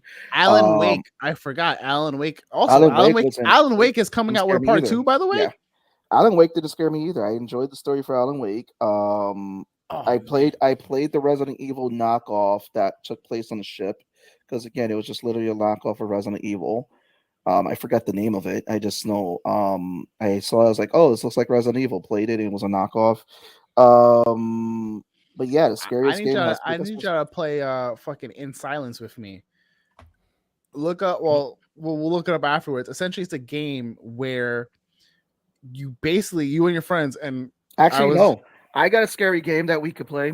What we're gonna do is that if you've seen it on TikTok or YouTube or Instagram, it's the bunch of the guys that are playing. They have the chickens, the rubber chickens tied to their feet. Oh, and they're fucking trying to be quiet around each other so they don't get hit with the belt. I would say the I'm not playing that shit. I would say the person you give the belt to is Tone. You blindfold Tone. He has to guess where we're at. Just watching Tone just swing at him. I don't want that. Scariest game is will it or won't it when swiping a card for $5 the day before payday. Damn, that hits so hard. Oh my god. Will I have enough coins to get some coffee this morning? That's the game we play. Until Dawn was a very good one. I want to actually play that for myself. In Silence, is this like a Steam game? Yes, so it's a Steam game for PC, and essentially you have one monster. And it's like a Dead by Daylight or Jason. I think I personally like. I've seen it being like played. I think it's better because it really like if between the four of us right now, Seabass is not going to keep his mouth shut long enough for us to stay alive. So every time he's fucking giggling, like I know he's going to Damn, why I gotta get voted off the island like that? I may surprise you. A creature comes out, it looks ugly as shit, and you're over here fucking laughing. Tell me you're not gonna laugh. Like, I mean, or one of us get, or one of us get got. Listen. Listen. I when it comes to survival and games and all that, I got you, fam. I'm quiet. But I'm like the wind. Like it like listens to our like mics. silence. I'm waiting it for it listens to to come our on. mics. So if it comes on Xbox, I'll download it because that seems like a fun party game. It's a crazy concept. Essentially, like if we're going, hey, it's right behind me. But if we're like, oh shit, oh my god, like the minute you do that, forget about it. Listen, I don't need no trolley shit when I want to do trolley shit. I bet you I'll be like, you know what? I got this. GTFO is another good horror game that I've seen played that's cooperative, and it's zombies, it's creatures, it's sci-fi, it's everything. But there's parts of that game where you have to go through creatures that detect like loud noises. If you get too close to them, they'll start convulsing and explode. There's other creatures that run fucking real quick, and then there's checkpoints where you get to where you have to basically lock down a place and fucking fight off a swarm of zombies. It is a fucking crazy good survival horror game for your friends. But if you again have friends who are gonna like, we were joking about it in Discord. We were like, all right, if we played, who's gonna be the one to do it? And we all agreed that it was gonna be Atlas, the one to fuck us over and try to make noises so we do get killed. So I got a fun question for everybody, and I want Steve has needs to be volunteered as a sacrifice. Damn, you Mike, don't throw me off the island like that. So I got a question. The chat can weigh in on this too. So I got so I want Tone to lead it on. Oh yeah, 100%. Mike, it was that one time. So give us big shout out to Mike over there, 4-letter nerd. Make sure you guys catch him on 8 p.m. on Eastern Standard Time. So Tone, I want you to lead into this, and then Shy, and then Law follow. Who are your most favorite horror characters? Chat, you can weigh in. Go ahead, Tone, and then Shy, and then Law. So if I'm thinking horror, and I'm gonna stray away from. Well, actually, I'll stray away. Some monster movies are horror movies, but I won't do like Alien or Predator because that's more monster sci-fi. So Jigsaw is one. The genie from what I think it's Wishmaster. Yeah. Is it? I think. And wishes. Oh man, it's such a good movie though. Yes, it's such a good movie. And Pinhead. No, I'm not saying it. I'm not saying it, Mike. She's dead. Okay, leave it alone. Let it rest. Her new name for Tone is she's dead. Her new name is Ashes. Okay, Ashley. Oh my god, Shy leader. Ashley, look at me. Not in like the top 3 order. It would be Donna Benevito from that whole section of Resident Evil Village. Had me very fucked up. Okay. Donna's section had me very fucked up, and everything else was fine. It was just Donna and the baby and the fetus. Lives in my head rent free. Pennywise, because he actually is the reason why I had a fear of clowns as a kid. Now I have a violent streak towards clowns, and now I have a hatred for clowns. And I was going to say Pinhead also, actually. That's a good one. That's a good one. Law. Yes, the child from the poltergeist. Oh man, that old man from the poltergeist. Yes. I would say, let's go.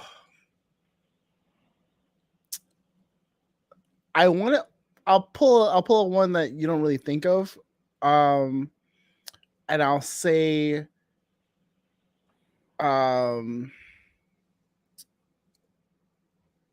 Ryan Reynolds in the Amityville Horror remake.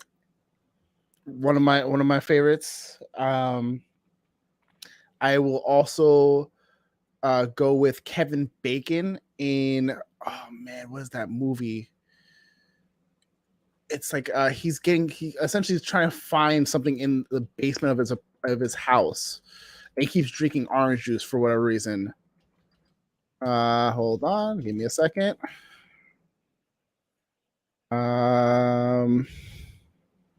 Stir of Echoes. That one. Great character, great movie. Footloose is not Footloose, sir. And I will say Answer to death. I will say Jamie Kennedy's character from Scream. Okay. So I have a nice short list, so I got to go with. Are we just doing 3, or are we just throwing like a bunch of them out there? 3 is good because there's just so many characters we could be stuck on. So, I guess for me, I got to throw in Fred Krueger. Because come on, Freddy wasn't scary. He was fun. It was always funny. He always had interesting way. I still remember to this day, like, you forgot to take the power glove, and just like that.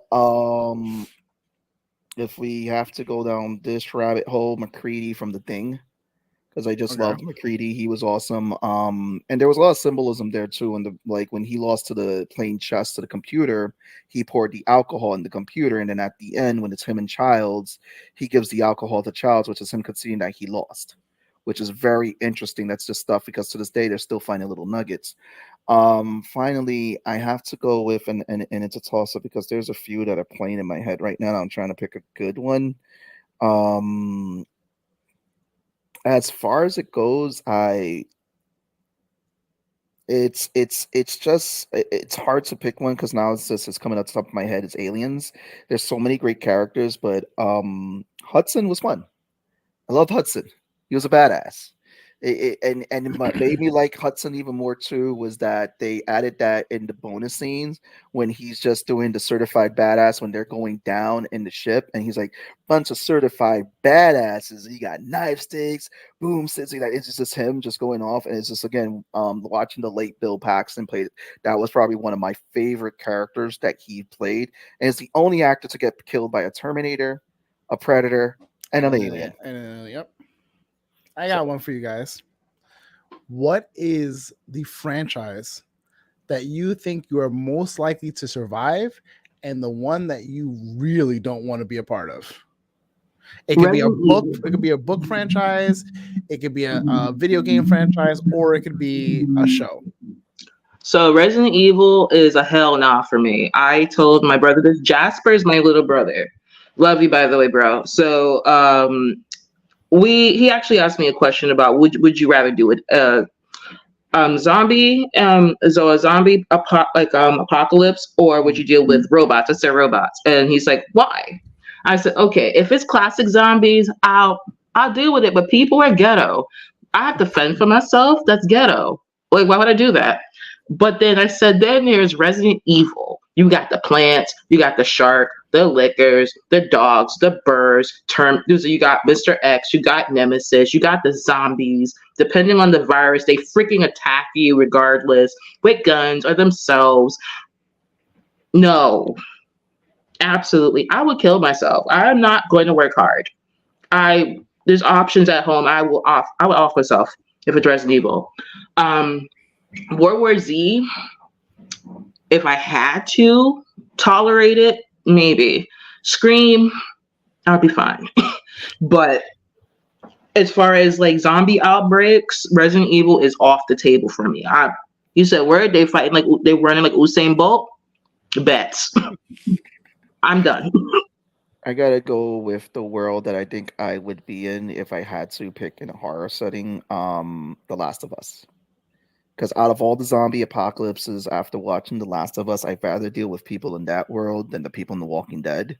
And I feel like that's a much more survivable. I wouldn't want to deal with the clickers though. I mean, if I'm behind, clickers are worse than walkers. If I'm behind a city wall or in a community it's like I don't have to deal with it. Again, it's like you didn't see a lot of the clickers, and I feel like that's like I know how scary what the clickers can be. But it's just that's probably one of the ones that I feel like, because it's a toss up between that and dealing with the world of The Walking Dead, which is like I don't want to come across the path of Negan because I'm gonna get my head beaten in with a bat. But if there's a world that I don't want to exist in, again, I'm gonna go right back to John Carpenter's thing, because it's the simple fact that the smallest part of that organism could take over someone and you can't tell who is a copy until it's too late. So it's like the paranoia. So imagine all four of us are sitting here. One of us or all of us could be the thing. And it's just sitting there like, yeah, do I trust you? Do I not trust? Who's the imposter? And that's like, okay, like how do you figure that out? Like, okay, let's do a blood test. Let's do this. Like you don't have, because it's like it's one step ahead. And it's just like, okay, like how do you figure that out? Especially when it just needs a drop, just a small drop to take over your whole body.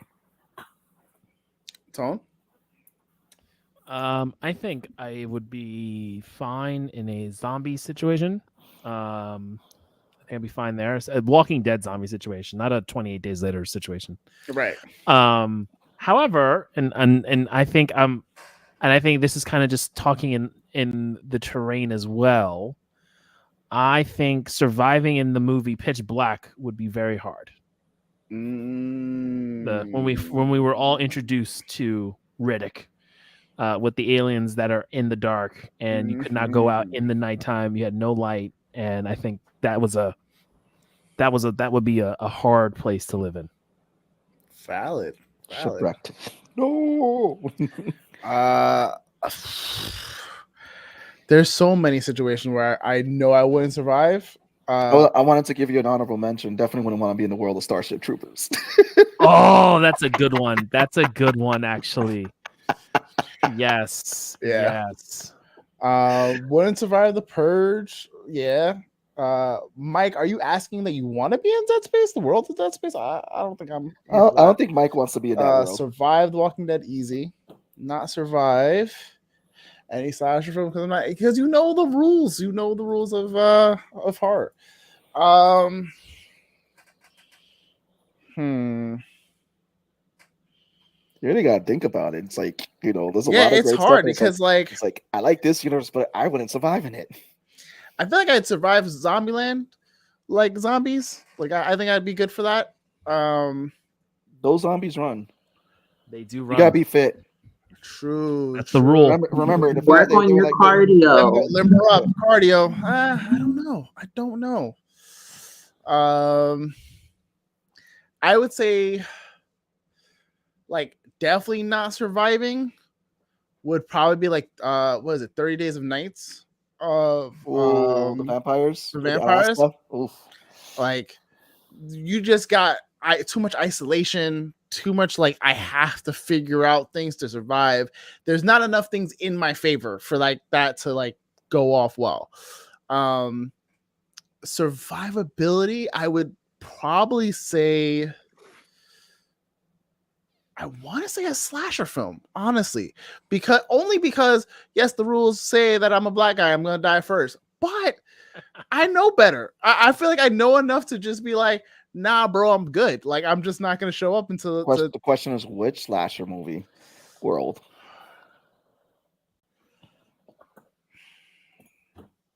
That's a hard one. I feel like easy enough is Scream. It's a good question. Will we be friends with Seabass in this scenario? Oh, damn, Mike, again. Damn. I mean, listen. You can put Seabass to be a manual labor person. He'll be able to put a fence up or something, you know? Just give me a Malta and some chanclas and I'm good.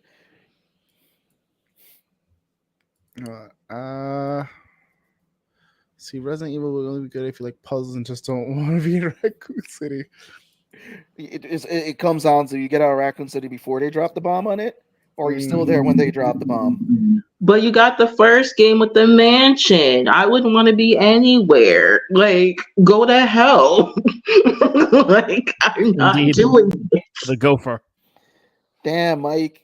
You know what, Mike? We're dropping you in the world of Dead Space. That's it. You're alone in there with Isaac Clarke. But as far as I've seen, this year has been great with horror.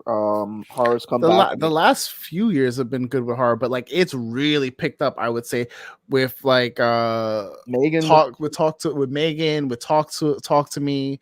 Like they really were like, all right, we're gonna do our thing for horror this year for sure. And the other great thing too is that when you're noticing with horror now is that even a streaming service, Shudder, that launched. I remember, because isn't there that show with Luke Cage that I keep wanting to watch? It's on Paramount. Oh, it is on Paramount. I thought It that was on Paramount. I thought that was a Shutter thing.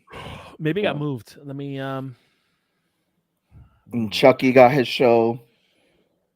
Listen, I love the line from there that says, he's talking to one of the kids, and he goes, "Yeah, my kid is gender fluid," and goes, "Yeah, you're okay with that?" He's like, I'm a killer, not a monster, or something like that. And I was like, we stand a Chucky who is who's part of the community, or like is an ally. Let's do it. So Hugo wants to know, what about Scary Story or the podcast? Sorry, I forgot to include. I think I spoke about this like mad long ago, but malevolent. Oh my God. The amount of times that I've sat and listened to that podcast, whether I be at work, whether that be like, walking around doing laundry kind of thing, and I'm just out and about like, oh, it's not there, and forget that it's a horror because it's so well produced. It's like a really, really good, well produced series. You forget that it's a horror, like Cthulhu, King in Yellow kind of horror story. And then you're just like, oh shit, because there's moments in there that either I get freaked out, like I jump, or like I'm just like, you ever get like so immersed in something that you forget, and then like something pulls you out of it real fast, and you're like, oh shit. That has a lot of those moments. And I finally started listening to, with Tommy, Old Gods of Appalachia. Appalachia? I feel like I'm gonna say that wrong. Appalachia. Yeah, but that's not how the natives say it, and I want to say it how they say it. Okay. But yeah, that I did a few episodes with Tommy when I was up there in the car with him, and I did a few episodes when I got back. But yeah, it's great. Old Gods also has like a spin-off TTRPG with it because they just did so much. A good series. It's already done. I think they've done spin-offs of it. It's another well-produced like what is it called? It's a whole theater, like it's like a whole thing. I'll find the word at some point. But We're Alive is a really good zombie apocalypse. For short stories, I really like Spooked from Snap Judgment. I'll have to put that on the list. Hold on. Okay. Another audible mention. That again, an example less is more Pontypool. Again, about zombies, but they don't show any really, and it's more about this radio jockey who's just Appalachia. It's just stories that are coming in. Appalachia. Pontypool. Okay. Ponds people like from the pond. No, it's called Pontypool. It's basically pretty much just this radio jockey. He's hearing stuff coming in. Yeah. Pontypool. Yeah, I get it. I'll pull it up. But it was really interesting. Go ahead. What happened, Pong? Hugo, before Pong writes whatever is something that happened. I already told him. Okay. Okay, I'm putting it Oh no! Pong has the best horror story of all night. Oh god. Oh man. No. Bless your heart, sir. Hugo, if you want to read a quick, fun short story, horror short story from Stephen King, read The Jaunt.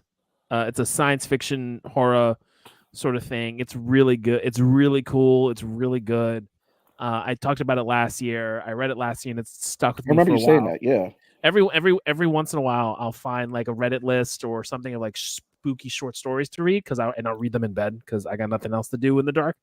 And I remember reading that one. I was like, oh shit, that one was good. Yeah, you can look it up. You can just look up the Jaunt PDF, and you'll find people who've posted it. It hurts so bad. 2 hours, God. That's a horror story right there. I'm in Thanks Tone. The button. Oh, the button? Or is it just button. the I button? think it's I'm called the guessing button. I it's just just the use- I just button. use- I yeah. think it's the button. Interesting. Okay. Yeah, that's a scary story because you're going to the bathroom. You know, you gotta unbuckle that button when you have to go, and it never mind. Anyway. That's an emotional problem. That's what I normally call it. Okay, but yeah, what's let's the- wrap it up with this year's Halloween episode. So let's wrap it up with what are you guys doing for Halloween? How are you gonna spend your spooky I don't Tuesday shine? know. Question. I believe I am working, but according to my schedule, because I work in the mental health field, it looks like my schedule is open, so I get to work from home. I'm probably gonna go out, probably wear this exact cosplay that I'm wearing, and go out. Why not? I wanted to go to Halloween or Fright Nights or whatever the case of Halloween Adventure. Not Halloween Adventure, that's the store. Fright Nights, 5 Horrors, whatever the fuck it is for Six Flags. Because I've never been, and I was like, oh, I want to go to the Halloween event for Six Flags. I've always wanted to go since I was a kid and never got to go. And then I realized that they only have the park open from 5 o'clock p.m. to 10 o'clock p.m. on that Tuesday. Not only is it open from 5 to 10, the rest of the park isn't open for like rides and shit. It's just a Halloween event. And it's like $85 to do it. I'm like, I'm not spending $85 for 5 hours to walk. I want to spend like all day during the morning doing rides, doing all the cool shit. And then later at night, I'll go through the fucking Halloween stuff and then call it a day. So that didn't happen. I was very sad about it. But there's a chance I'm on the fence about it because I just haven't, like, I want to do something for Halloween, but I don't know what, and I don't want to do shit that I've done before. But one of my good friends, she's never been to the parade for Halloween. And I was like, in the village? In the village. I was like, dude, that's classic. It's going to take a stroll free. Cheyenne told Listen, I already told y'all what happened in my camp. I could just go to purchase too. But I think we're gonna do the Halloween parade in the village, which should be pretty fun. Hold on. I spent an hour on walking her through Chrome remote desktop alone. Jesus Christ. Oh my God, the fact that you're trying to get the remote desktop going. Oh my God. Pong has the patience of a saint. Good God. Seabass, what you cooking up? Me, probably gonna start to maybe do a horror movie show or marathon, see what's going on. Unless someone like, hey, come help me walking kids to go trick or treating because it's gonna be interesting this year. Got a lot of new people in the community. I know we couldn't do anything last year because COVID. Was sick last year with it. So that's when you guys got hit. Yeah, so they got hit, so we couldn't do anything. So this year it's pretty much open in the air to see what we'll do. Which again, Halloween's always fun. It's interesting seeing the costumes. Try to find a costume for the pup. It's kind of interesting how Spirit Halloween doesn't have pet costumes. There was one though, it wouldn't fit her because she's a garbage disposal. I wouldn't be surprised if like Petco had some. I'd probably go Or Etsy. That too, yeah. That too. But you gotta find something that she wants to wear because that dog. But yeah, that's about it. It's gonna be like a low key Halloween. Last time I did something really big for Halloween, I think it did either a Halloween party or we went down to the village for the parade. And that's when I was living in here. Tone. Sure. So really quick, Hugo, got another short story for you. The Lottery by Shirley Jackson. You should read that one. That's also a quick read. All right. And then for Halloween, we are doing. What's up? Are you doing a family theme thing? Like you guys are all dressed up the same thing again? Yes. Listen, don't be so regretting about it. Like I'm not. We're doing Super Mario. Nice. Hey, let's go. We're doing Super Mario. So the kids. So Tonio is Mario. Josie is Princess Peach. Jackie is my god, what's his fucking name? The warlock, the warlock Koopa, yeah. Karlak or some shit like that in the movie. And then I'm gonna be Bowser. So Jackie is making me a Koopa shell from cardboard, and I'm gonna put that on. And then I got these sunglasses that have Bowser's face, because we're all about like the really cheapy DIY costumes for me and Jackie, and then we'll get like the dress up stuff for the kids. Yeah. So like 2 years ago, like for our first COVID Halloween, like when they were Spider-Man and Spider-Gwen, I was Venom, but essentially I wore a Venom t-shirt with his logo, and then I had a face mask with the Venom mouth. There you go. So yeah, like we try to figure out, like, because there was like all the Bowser stuff. It was like $70 for like I'm like, I'm never gonna wear this again. You know, like I'm never gonna wear any of this Bowser shit. Why am I spending $70? I feel you. As a cosplayer, I mean, I've already worn this thing 3 times already. I'm gonna be wearing this for a shoot come like Saturday. I'm going to make use of this cosplay and all the shit that I have that fits. I'm spending $100+ on some things. I'm sad that certain things don't fit, but when it does, I wear it to the ground. It's I was honestly thinking about grabbing a onesie because I do that one so badly. I have a shark onesie, and I'm really debating on doing this if I want to take the hit. So what I'll try to use I'm thinking about using my shark onesie this year, but I'm also thinking about going to Walmart and getting adult diapers and gonna go dress around as Baby Shark. Why would you do that? What we are doing Baby Shark. What we are doing for trick or treating is that I'm gonna make some hot toddies for me and Jackie to have in a koozie mug. So we're walking around in the cold drinking a hot toddy. Hey, big brain move. That's what we're gonna do, because we went out here playing 3D chess. We went trick or treating like 2 years ago. Remember, Sebastian, we went to the housing community. One of the housing communities, there was parents outside, and they had a cooler. They had candy for the kids and a cooler of beer or White Claw or White Claws for the parents as they were walking. That's around. Awesome. Yeah.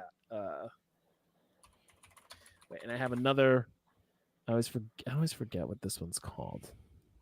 And then this is a classic. This is another classic one. It's my favorite Edgar Allan Poe, the Cask of Amontillado. Yeah, that's my favorite Edgar Allan Poe. So if you haven't read that one, Hugo, read that one, because it's just so much. There's so much petty and revenge, and I love that one. My favorite's always going to be Telltale Heart, and I think it's because of how my dad told the story, and it was such a oh man, to this day, anytime someone's heard my dad talk, he never really has inflections or anything. He doesn't have he doesn't do funny voices kind of deal, but he has he can raise or deepen or give a certain gravitas to his voice for when he tells those kind of stories. And me and my sister just watching and then he did the reveal at the end. We're like, he's like, it's good, right? We're like, yeah. For me, hilariously, my friends say that I was essentially raised as a goth baby or an alternative baby, because my mom used to read The Raven to me and my sister as kids, and she would do the voices for the Raven and obviously for the narrator, essentially.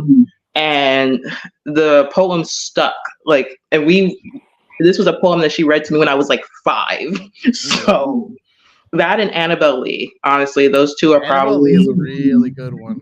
I used to really like The Bells because that takes place around us. So I'm like, oh shit, that's pretty cool. They're talking about those bells.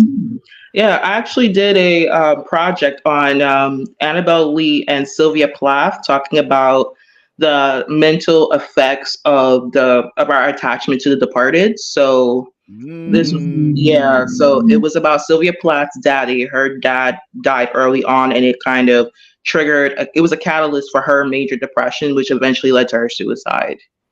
Wow, that's crazy. But it's that hour, guys. Yeah, indeed it is. There are any other recommendations? I was gonna say we all are watching Goosebumps, I think. So definitely for that. Pretty good. Harlan Cohen's Shelter, pretty good so far on that. Great thriller show on Prime. I still want to watch Totally Killer because it looks like a very fun concept to go back in time to when your parents, were growing up in high school and they had a set of murders and a slasher. It's a very good spin on slasher horror. And then watch Fall of the House of Usher. If you are a big Edgar Allan Poe fan and you like that, when I say that cast is stacked, I was like, hold on, they got Mark Hamill in here. They got I was just looking. I was like, they have so many people. Gina Cardinelli, I want to say her name is. The mom from Spy Kids, the original mom from Spy Kids. She's in there. It's so good. Ooh, I have one that isn't horror, it's sci-fi though, not scary. What you got for us? You got first, Pong. Got a suspense. It's helping his mom install Windows 365, or was it Office 365? So while Pong brings that up, we want to thank Cheyenne for joining us, making her triumphant return. Yes, indeed, guys. Check out her links. Again, it's in the description. Behind the Facade and Monster Among Us are her 2 books. The links are there in the description. GOASI Con Geeks Out Staten Island is going to happen August 10th. Am I right? In Staten Island, August 10th. And Cheyenne, with Naja, they put on a great show for the fans and everything out there. So if you're in the tri-state area, make sure to save the date, August 10th. I definitely would be there in person with some other creators and everything. Might be doing a panel there too. More talks about that, more information coming soon. And again, we will not be on next week. Next week we'll be off. You guys enjoy Halloween. I did put it in, if you're following the Nerds community on YouTube and on Facebook, what we were covering up with the last final episodes. Bodies, just bodies.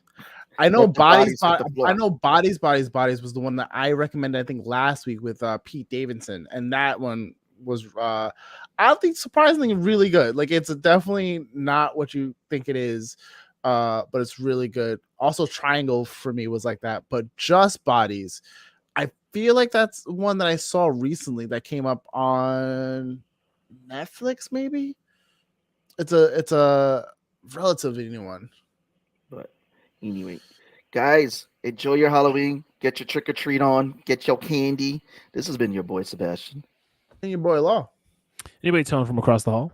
And thank you for joining us again, Cheyenne. Catch you guys all on the flip side. Gonna hit that beautiful B music in 3, 2.